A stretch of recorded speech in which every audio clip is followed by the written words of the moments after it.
Hi, fourth grade. Welcome back to our last syllable type that we're going to learn together. Today, we're going to be learning about a syllable type called the final stable syllable. You might also know it as consonant LE, but actually, consonant LE, which is on our poster back here, is actually just one piece of the final stable syllables. A final stable syllable is a syllable that's at the end of a word. Final means at the end. And it occurs in the final position, and it has an unexpected but also reliable pronunciation. So it's going to be one of those that once you learn the chunk or that syllable, you're going to be familiar with it all the time when you're speaking, when you're reading, and when you're spelling. So let's get started today. We're going to use some words to help us. We're going to go through the spelling of these words and talk about the sounds within each word. So before we get started on that, before we do our little anchor words, I do want to go ahead and list out some of our final stable syllables. And as I'm listing them, you might think, oh, yes, I remember that, or I've heard that before in a word at the end of a word. So let's talk about some of those. So, of course, behind me, we have consonant LE on this candle here. So one specific type of final stable syllable is a consonant plus LE. That is one type. So we call that a consonant plus LE. So anything consonant plus LE is going to be a syllable.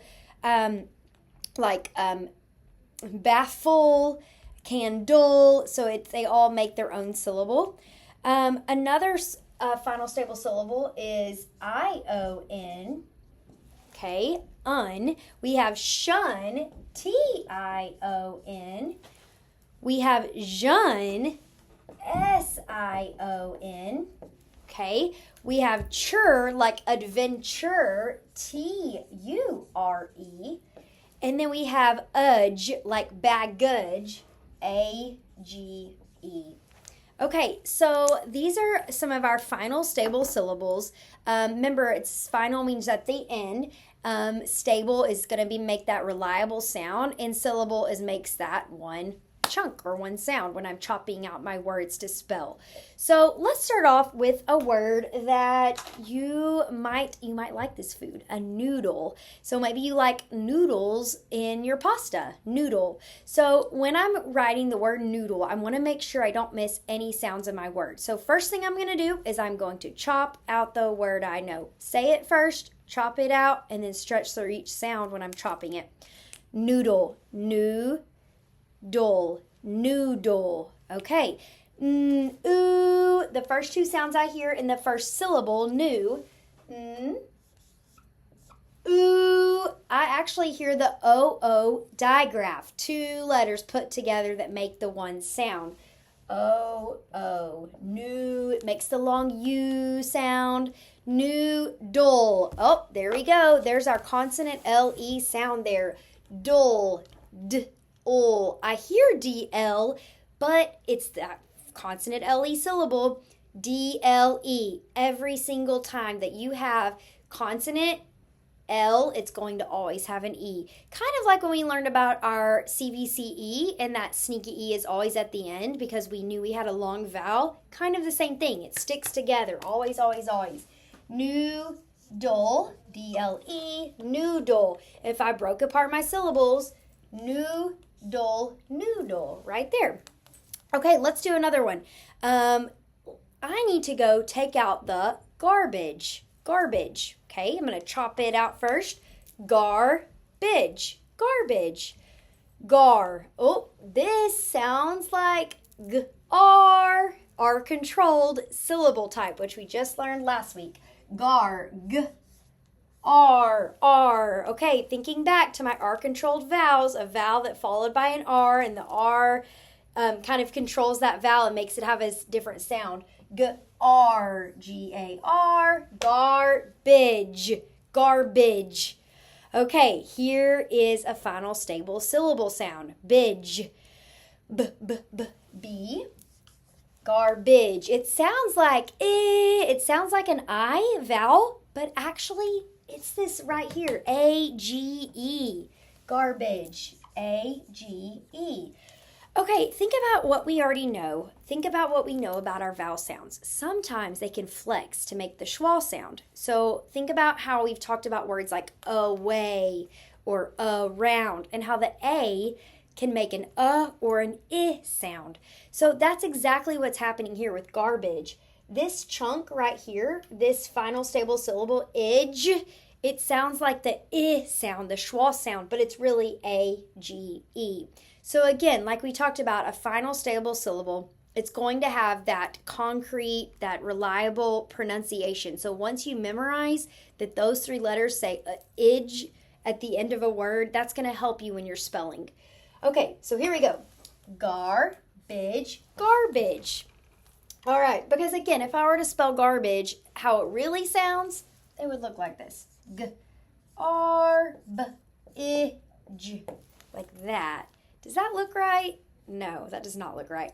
So if I were to spell it exactly how it sounds in my head, I notice that does not look right. So again, that's why it's important that I practice and apply words that have these final stable syllables, because after getting familiar with them, just like sight words or heart words that you do, it'll stick in your brain and you'll remember how to spell it with those. Okay, next word. Okay, word number 3. Moisture. Like think about when it's really humid outside after it's just rained everywhere, and think about how sometimes on windows there's like a little bit of dew left on the windows, okay? Some moisture buildup. So thinking about that word, let's chop out how many syllables we have. Moisture, moisture. Okay, this is another tricky one. I picked these words on purpose because they are more challenging, but they apply to final stable syllables at the end. Moisture. Okay, the first syllable, moist, syllable by syllable.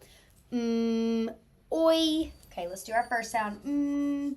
Oi, oi, oi. Okay, I hear oi. Now, this is a diphthong. Okay, this is 2 letters that come together to make an unexpected sound, kind of like our R-controlled vowels. The R took over the vowel and made it have an unexpected sound, a different sound, combination. So we have oi, a diphthong, O-I. Okay, now that's a whole nother lesson for another time, but it does matter the position of the word because there are 2 diphthongs that make the oi sound, so it's important to know where they're at in the word. So right here we have O-I, moi, right there, moi. Chur, moisture, chur, ch. What does it sound like? It sounds like the CH, but it's not CH. It's actually T-U-R-E.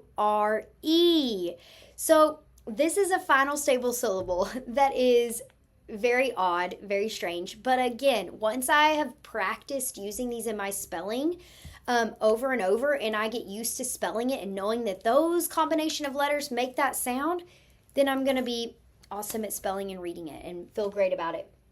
So for the word moisture, moisture, it even sounds weird stretching it out.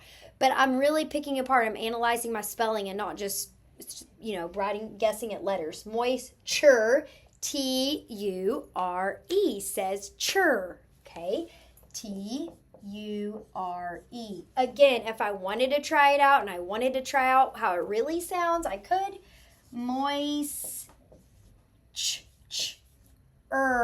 I hear you are. It would look like this. And that just doesn't look right. Okay, it looks very strange in that word.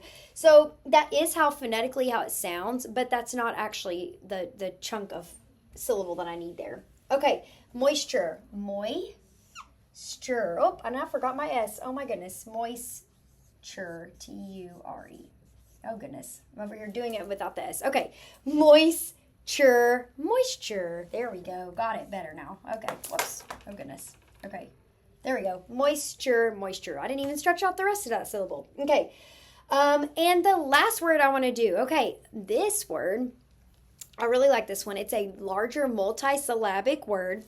So I want to use it because it's a good example of what to do when I have several different syllable types within. And I'm really picking apart each syllable within and listening for the sounds. This word is literature.